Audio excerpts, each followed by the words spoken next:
บิ่งไหนมันโอ้ยังมีตัวมาน้ำหลังจะพาไปใกล้มันโอ้แล้วมันกลับมาโ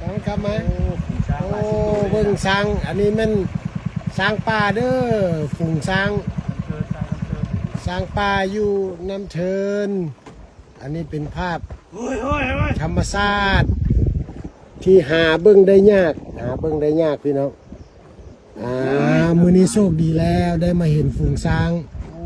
นี่แม่นช้างที่อนุรักษ์เด้อบ่มีไผแตะต้องได้อนุรักษ์อย่างเข้มงวดอย่างอันนี้เป็นฝูงช้างเลยนี่ตัวลูกมันก็มีเลยมีลูกน้อยลอยน้ำเก่งไว้ลูกน้อยๆหนึ่งพุ่นนะโอ้มื้อนี้โชคดีได้เห็นฝูงช้างอยู่น้ำเทินพี่ตัวนี้กำลังลอยตัวนี้กำลังลอย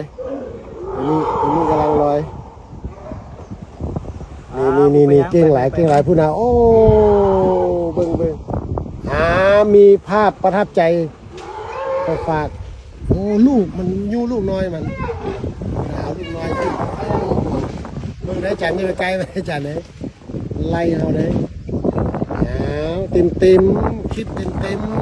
นี่มันสร้างอนุรักษ์อยู่อ่างน้ำเทิน2เด้อเป็นคลิปที่หาดูนะกำลังงมลูกน้อยตัวนี้ขึ้นมาได้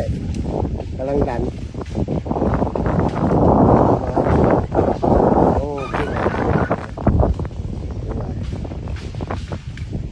โอ้ตัวนั้นไปแล้วเบิ้ลระเบิดทางหลังเบิ้ลระเบิดเบิ้งเลยมาทางหลังอีกบ่ได้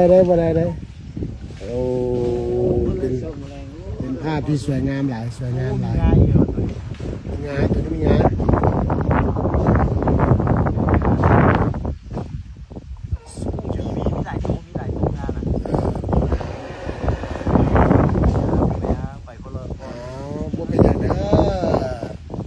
รบกวนเด้อ